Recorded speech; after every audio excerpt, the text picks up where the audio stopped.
In the previous session, we saw how God begins the story of the world by looking at the creation event.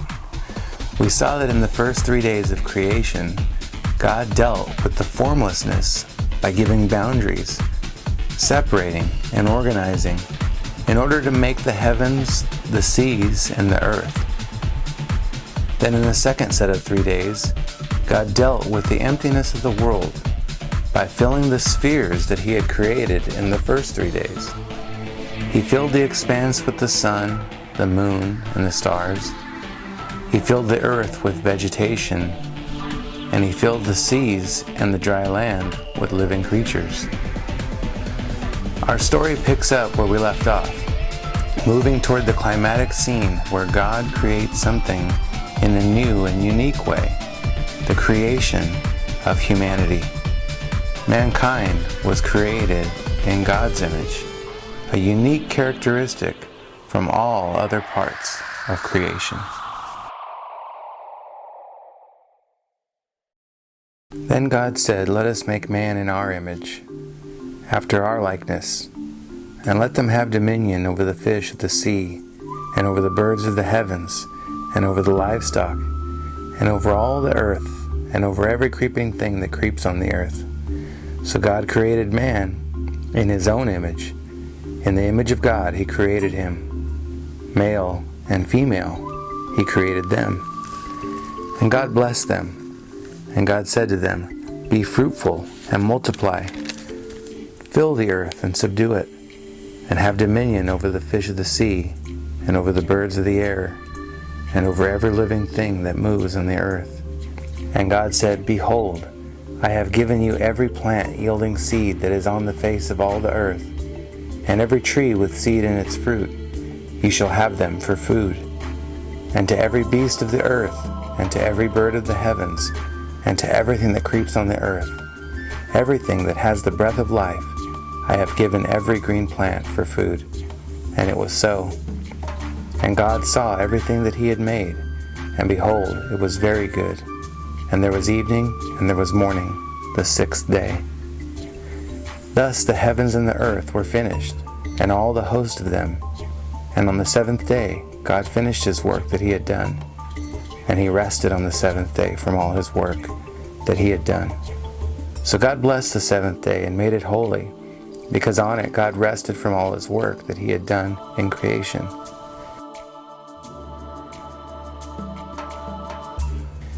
These are the generations of the heavens and the earth when they were created. In the day that the Lord made the heavens and the earth, when no bush of the field was yet in the land, and no small plant of the field had yet sprung up, for the Lord God had not caused it to rain on the land, and there was no man to work the ground. And a mist was going up from the land, and was watering the whole face of the ground. Then the Lord God formed the man of dust from the ground, and breathed into his nostrils the breath of life. And the man became a living creature. And the Lord God planted a garden in Eden in the east, and there He put the man whom He had formed. And out of the ground the Lord God made to spring up every tree that is pleasant to the sight and good for food. The tree of life was in the midst of the garden, and the tree of the knowledge of good and evil. A river flowed out of Eden to water the garden, and there it divided and became 4 rivers. The name of the first is the Fishon. It is the one that flowed around the whole land of Havilah, where there is gold, and the gold of that land is good. Bdellium and onyx stone are there. The name of the second river is Gihon, and it is the one that flowed around the whole land of Cush. And the name of the third river is the Tigris, which flows east of Assyria. And the fourth river is the Euphrates. The Lord God took the man, and He put him in the Garden of Eden, to work it and to keep it. And the Lord God commanded the man, saying, "You may surely eat of every tree of the garden, but of the tree of the knowledge of good and evil you shall not eat, for in the day you eat of it you shall surely die." Then the Lord God said, "It is not good that the man should be alone. I will make him a helper suitable for him." Now out of the ground the Lord God had formed every creature of the field and every bird of the heavens, and brought them to the man to see what he would call them. And whatever the man called the living creature, that was its name. The man gave names to all the livestock, and to the birds of the heavens, and to every beast of the field. But for Adam there was not found a helper for him. So the Lord God caused him to fall into a deep sleep, and while he slept, he took one of his ribs and closed up its place with flesh. And the rib that the Lord God had taken from the man he had made into a woman, and brought her to the man. The man said, "This, at last, is bone of my bones and flesh of my flesh. She shall be called woman, because she was taken out of a man. Therefore a man shall leave his father and his mother, and hold fast to his wife, and they shall become one flesh. And the man and his wife were both naked, and were unashamed."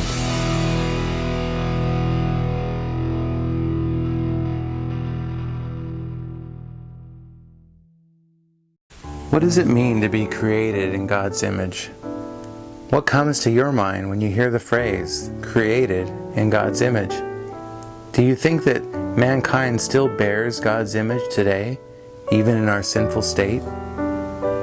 Some theologians believe that the image of God refers to our mirroring of God's attributes. Our nature models God's nature. Others believe we see the image of God in what human beings do. Still others believe that the image of God concerns our relationship with God and with others. In Jesus, we see the true image of God. He perfectly mirrors God's attributes, fulfills God's will, and enjoys a perfect relationship with the Father. And as the story of creation of man and woman unfolds, we begin to see what being created in God's image entails.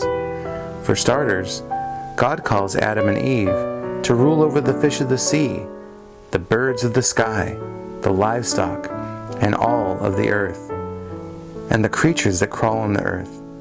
His command for humans to fill and to subdue the earth is an invitation to bear His image, to reflect Him by doing what He has just done in creating the heavens and the earth. To reflect God means to relate with God and others. To bear God's image means to have a relationship with Him. Our image bearing started when God created us. The account in Genesis shows how powerful a scene this was, when God's face was towards us, and when He breathed into the first man the breath of life. Just as a mirror best reflects an image when the mirror is directly in front of the object, we reflect God's image best when we are in a close relationship with Him. After multiple statements of God seeing that His work was good, and then very good, comes the first moment when something is described as not good. We were not created to bear God's image on our own, or to have an isolated relationship with God. We reflect God best when we are in community with one another, relating to others in love and grace. Thus, reflecting God's image means we are to relate rightly to Him and to others.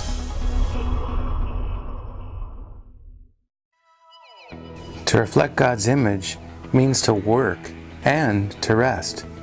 A lot of people have wrongly assumed that the command to work was a result of man sinning and rebelling against God. Work isn't something that God gave man as a curse after the fall into sin. The toil of work is what came with sin, but work itself is designed to give us fulfillment and provide us an environment to reflect God. Work, whether it involves plumbing a sink or plumbing the depths of the cosmos, in the hands of a Christian, is ministry. God did not rest because He needed it, as if He were tired or worn out. He gave us an example of rest to show that even though we are unlike any other creature, and that we are the most like God, we are not God.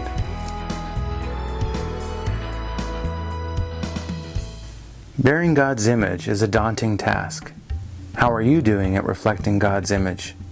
At wisely ruling the world? At relating with Him and with others? At reflecting Him properly through the rhythms of your everyday activities and rest? What would the world conclude about God by looking at His image that you're reflecting? Here's the bad news. It's no small sin for you to fail at properly reflecting God to the world.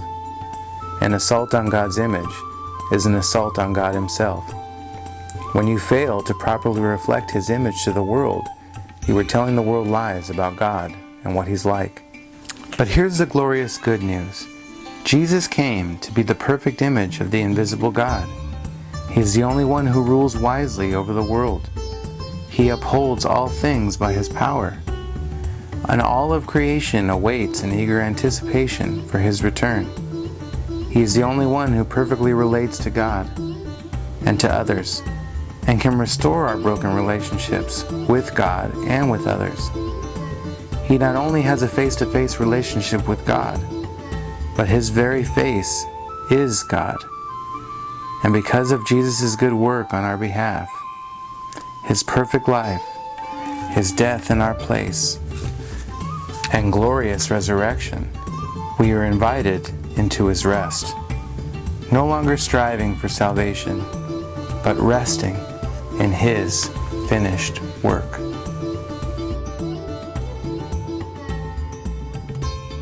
So what comes to your mind when you think of humanity being made in the image of God? What was the last time that you thought of fish and birds, or even worms as living creatures that God has entrusted to you to care for? In what ways can your life demonstrate the priority of your relationship with God? And what are some signs that your relationship with God is not your priority? In what ways does our culture diminish the value of work?